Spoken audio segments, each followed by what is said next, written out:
Hello दोस्तों, आप सभी को एक बार फिर से आपके अपने इस प्यारे से YouTube channel SLD educational academy पर पुनः स्वागत है। तो चलिए दोस्तों, आज हम लोग आगे के लेक्चर को कंटिन्यू करते हैं।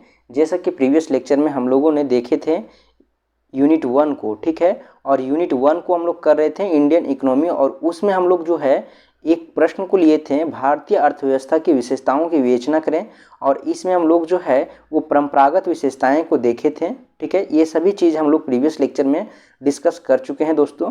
अगर अभी तक आप लोग उस वीडियो को नहीं देखे हैं तो एक बार ज़रूर जाके देखें। और हाँ दोस्तों, अगर अभी तक आप लोग इस यूट्यूब चैनल का सब्सक्राइब नहीं किए हैं तो एक बार ज़रूर कर लें, ताकि जो है आपको आगे का क्लास कंटिन्यू मिल सके। आज हम लोग इस लेक्चर के अंदर देखने वाले हैं नवीन विशेषताएं।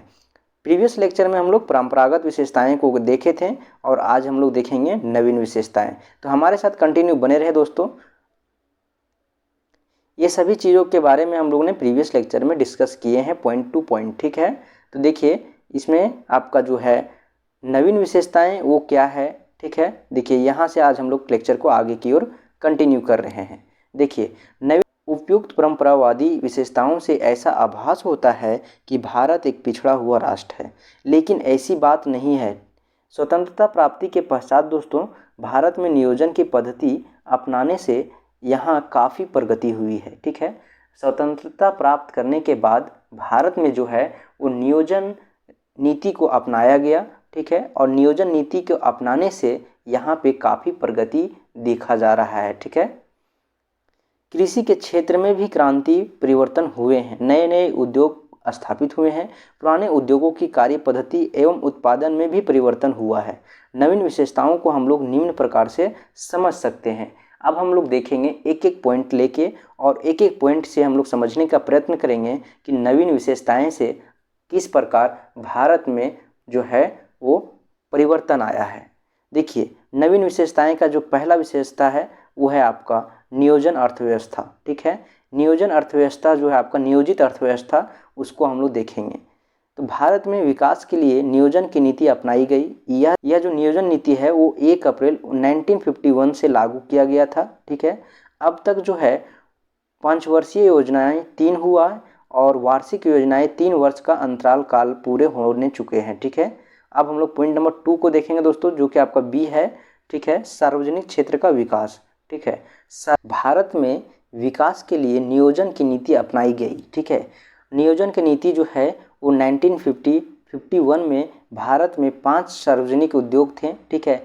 नियोजन नीति के शुरुआती दौर में जो है वो भारत में 5 सार्वजनिक उद्योग थे, जिनमें 29 करोड़ रुपये की पूंजी लगी हुई थी, ठीक है। लेकिन वर्तमान में अभी इन प्रेजेंट में अगर देखा जाए तो इसकी संख्या जो है वो आपका 5 से बढ़ के 234 हो गया है। नियोजित पूंजी बढ़कर आपका 30,34,000 रुपये हो गए हैं, ठीक है।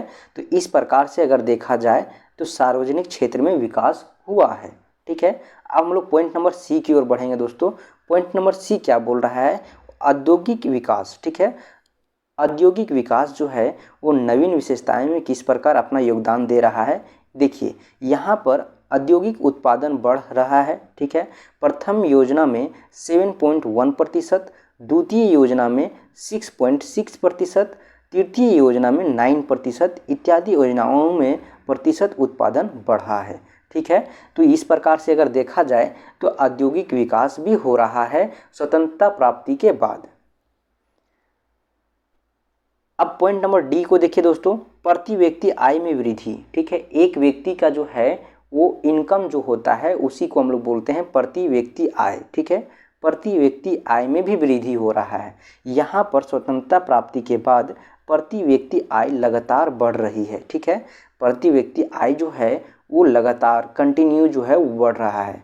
1993 से 1994 की कीमतों के आधार पर यह 1993 में जो है 7698 रुपये से बढ़कर 2001 में जो है वो 10,254 हो गई है, ठीक है। तो इस प्रकार से जो है वो प्रति व्यक्ति आय में वृद्धि हो रहा है, ठीक है। आगे हम लोग देखेंगे पॉइंट नंबर आपका ई है, यानी कि 5 नंबर जो पॉइंट है उसको, बचत एवं पूंजी निर्माण दरों में वृद्धि, ठीक है। बचत एवं पूंजी निर्माण दरों में वृद्धि हो रहा है, ठीक है। तो यहाँ पे देखेंगे किस प्रकार से जो है वो बचत एवं पूंजी निर्माण दरों में वृद्धि हो रहा है।